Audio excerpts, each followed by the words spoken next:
Welcome to the Bringing the Human Back to Human Resources podcast. I'm Traci Chernoff, and I've spent my entire professional career in HR. Each week, we'll explore the delicate balance between people and business with the aim to reconnect the two and create meaningful outcomes. Listen in as I share my own experiences, challenge the status quo, and chat with guests from various industries about our mission to bring the human back to human resources. Hi, everyone. Welcome back to the Bringing the Human Back to Human Resources podcast. Thank you so much for being here for another week. Don't forget to rate, review, subscribe wherever you're catching this episode. And if you are watching this on YouTube, make sure that you give this video a thumbs up. And regardless of where you listen or watch, make sure you are also enrolled in notifications so that you get the notification when a new episode drops, which of course is every Tuesday, with the exception of the holiday season at the end of the year, but you catch my drift. This week, I have a bit of a shorter episode as I'm anticipating a shorter episode. And I've been very inspired by the Olympics, of course. The Olympics are, underway, almost over actually, which is sad. And naturally watching Simone Biles, who is the most decorated American gymnast in history, watching her compete after having to drop out during the Tokyo Olympics has been really inspiring. And so it made me think of basically this theory or understanding of burnout. Naturally, we understand that burnout happens.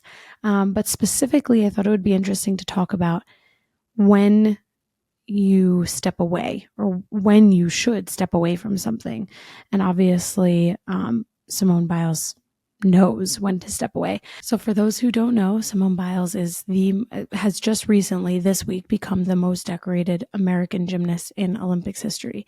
And in 2020 at the Tokyo Olympics, she dropped out of most of the gymnastics events because of her mental health and because of a condition called the Twisties, which to my knowledge is basically a condition that happens when gymnasts basically lose sight of where they are in midair. When I look at the actual definition, I think it's pretty on par with what it is. Yeah, it says here, the Twisties, which is basically the inability to twist and flip safely, a mental block that causes gymnasts to lose track of their position while midair, which is obviously very dangerous considering the amount of power and height and speed that these gymnasts have. And especially Simone Biles, I think she reaches like 12 feet when she's doing her floor routine. So anyway, I'm not a gymnast. I was never really a gymnast, but this is what I know. And so for those of you who maybe don't keep up with the Olympics or don't know Simone Biles, which I feel like it would be hard not to know who she is, that's her that's the background here. So she's really now, for the first time since the Tokyo Olympics, competing on this international stage at the Olympics in Paris. And everyone was obviously very thrilled to see her come back. What was interesting is I very distinctly remember in 2020 when people gave her a lot of crap for dropping out of the Olympics in Tokyo, which is quite frankly a sign, I would say, of the lack of compassion, lack of patience, lack of understanding, and just general lack of empathy that people have for athletes, celebrities, notable people. And I don't know if this is like from the rise of social media or what, but I just find that there is, generally speaking, less compassion for people who are quote unquote famous or well known. And we see this all the time. People say that they, are attacked on this like international stage, obviously, in social media and all of these things. And I remember in 2020, people again gave her a lot of crap for dropping out, even though it was physically unsafe for her to continue to compete. And she was prioritizing her mental health. So I just thought that this was a really not interesting thing to talk about, because I would never say it's interesting to talk about someone else's challenges or mental health struggles. But I do think it is, I guess, well positioned because it does give a bit of a what am I trying to say? Like a bit of a window into how to know when to walk away and how difficult it must be to walk away from something like that. Obviously, it's very relative. Like, I'm not an Olympian, but if I try to relate to this, then maybe it's like walking away from my career or walking away temporarily for something, taking a step back, taking a leave, right? Like, we can relate on different levels. I don't think that any Olympians listen to my podcast, but if you do, let me know. That would be kind of cool. But you don't, probably not. And so this is where it's like, okay, someone who is arguably one of the best athletes of all time recognized that they needed to step away. I just couldn't imagine how difficult that must have been. And then to really have to do it like in the spotlight where everyone has the opportunity to judge you or share their opinion, which I think is really where we tend to lack empathy, or people generally tend to lack empathy because they just feel as though they have the right to share their opinions or weigh in just because someone lives a public life. I do not have the expertise to weigh in on the issues with social media and like all of this stuff, but this is just like outside looking in, and someone with like a teeny tiny following on Instagram and social media, I guess it like is a little scary. I think it's definitely something that holds me back personally from being more open on social media. But I really want to reflect on that Simone Biles is really a perfect example of how you have to walk away sometimes for your own sake. And that walking away from something that you love, that you're passionate about, that you've dedicated years and hours and endless, countless moments of your life to, a specific trade or passion, does not mean that when you step back in, you're going to lose all of that hard work. This is a perfect example of that she walked away 4 years ago. She's now 4 years older, 4 years of training have gone into where she is today. And she's earned this title of being the most decorated American gymnast of all time. And it's very poetic to me that she walked away from the largest, greatest athletic competition in the world and was able to come back, not only emotionally, but physically return to really an elite status.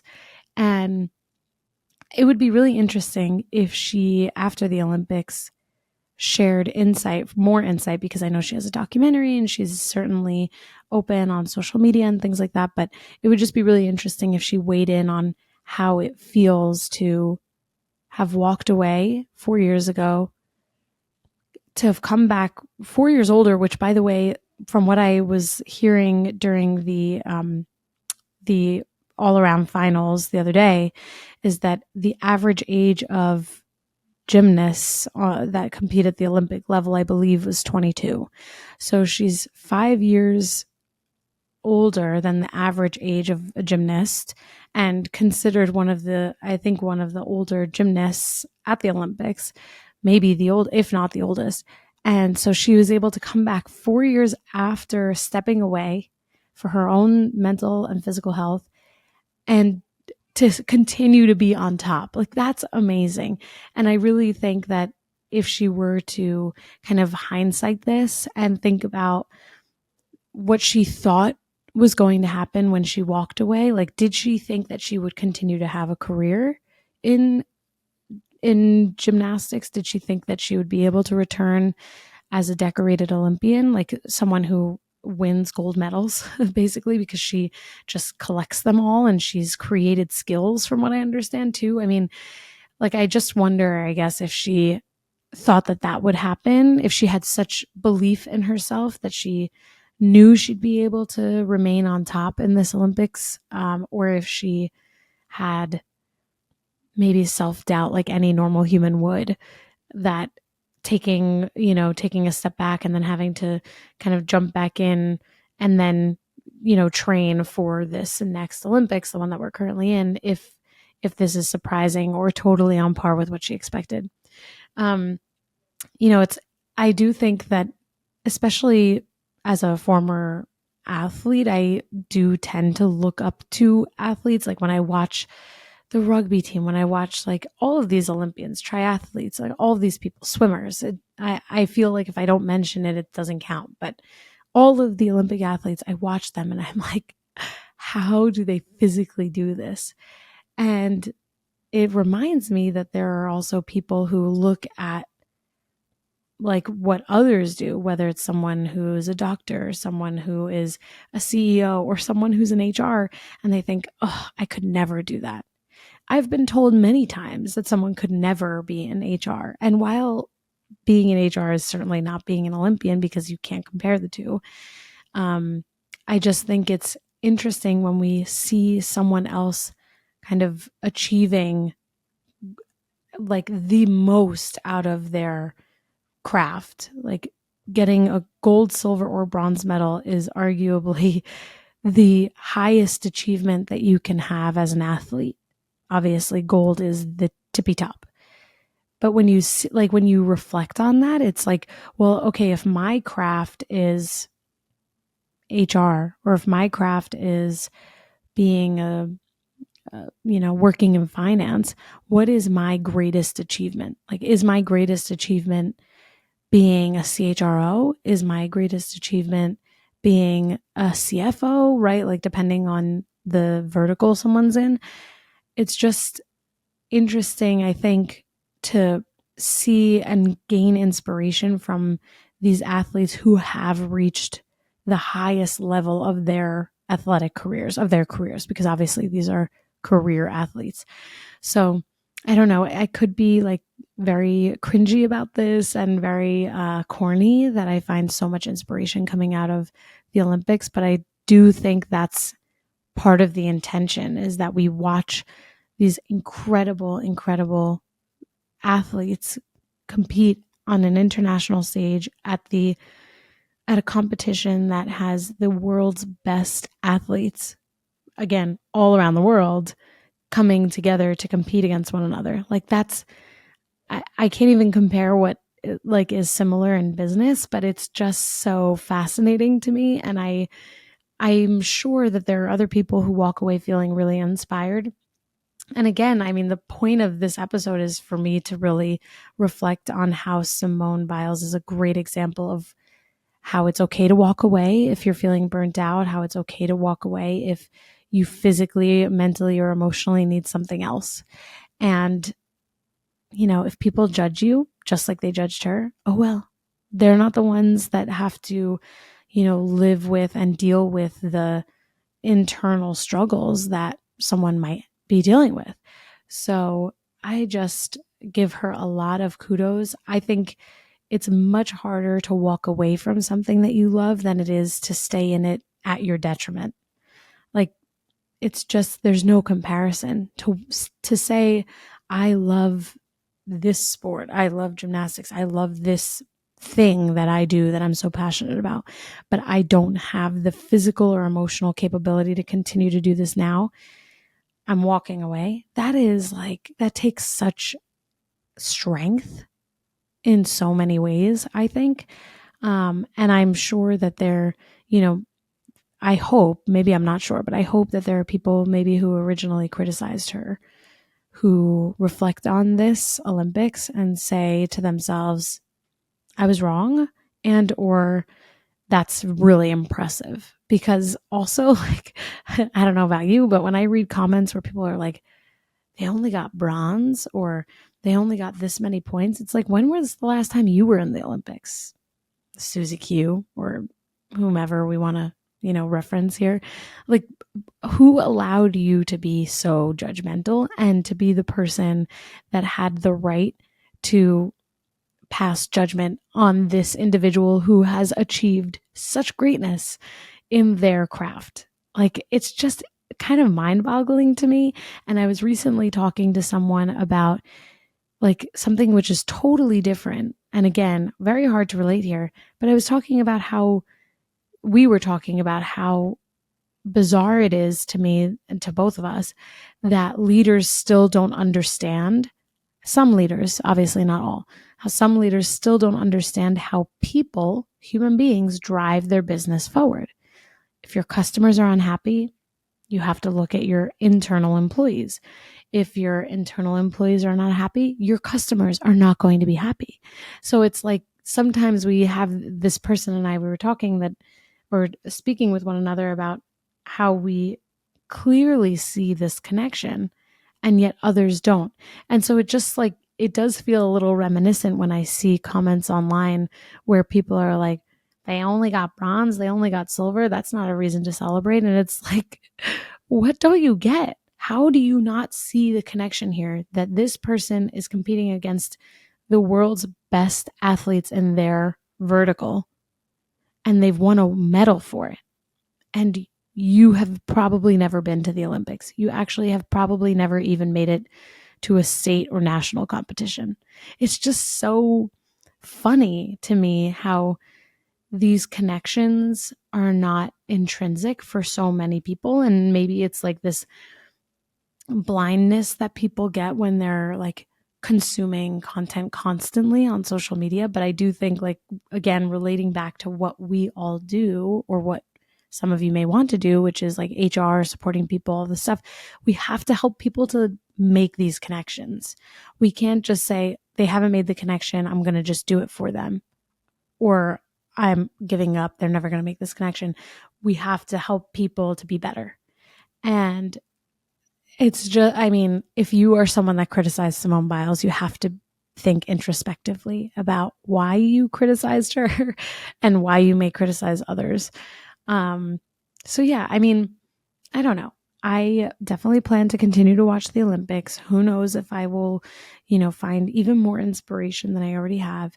But it's, you could even look at like Celine Dion. She was singing at the top of the Eiffel Tower, and she was just diagnosed recently with an autoimmune disorder that is neurological I think it's called stiff person syndrome. And yet she still found a way to get the opportunity and actually achieve being able to sing in front of, obviously everyone there and everyone watching.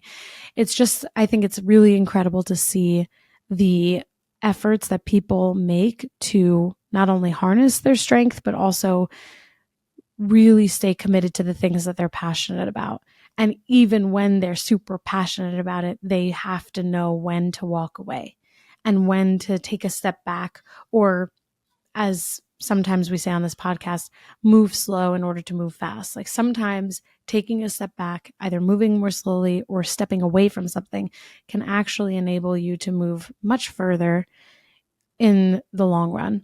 And so that's my takeaway from Simone Biles and her incredible performance at this Olympics, and her incredible achievement of becoming the most decorated American gymnast in history. So kudos to her. And honestly, kudos to all of these other athletes too. So, and there are amazing athletes, obviously, worldwide, but I realize this is an HR podcast. You might be thinking, what does this really have to do with what we do? And I just think it's important sometimes to take these opportunities where I have the moment to speak to all of you through my episodes, and allow us to think about other things that are going on in the world and with people, that allow us to think more broadly, to be less critical, more compassionate, and maybe even have a little bit more compassion for ourselves. Someone who's listening to this might really be struggling with whether or not to return to work after maternity leave, or really struggling with the environment that they work in and trying to figure out, do they go somewhere else? Take this as a message to really not be afraid of stepping away or walking away or prioritizing yourself if you're capable of doing that, meaning like if you're really able to. Obviously, there are some financial implications sometimes with these decisions, but if you really can prioritize yourself, it's an investment. It is not a loss. And I think sometimes where we have these misses, where we struggle to walk away, it's because we see it as a loss rather than an investment in something. or a gain. And Simone Biles, again, is a great example of how she saw this as an investment rather than a loss. She walked away from the Olympics, and instead of seeing it as a loss or something that was going to negatively impact her in the long run, she saw this hopefully at some level as an investment in her future and in her health and in her well-being.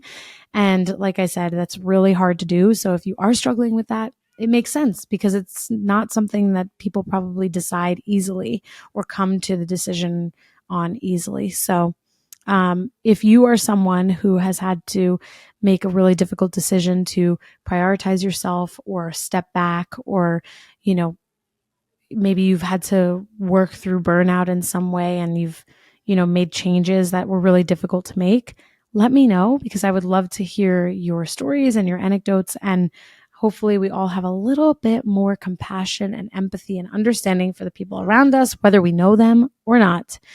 And with that, I hope you have a wonderful rest of your week. Thank you so much for listening again to this episode, which is obviously a little bit unique and maybe a little bit of a stretch from what we typically talk about, but hopefully you enjoyed. And please, again, don't forget to rate, review, and subscribe wherever you're catching this episode.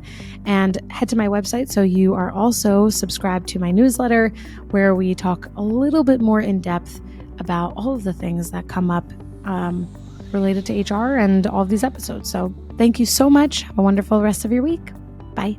Hey, just before you go, don't forget to subscribe to this show so that you are the first to hear when an episode drops each week.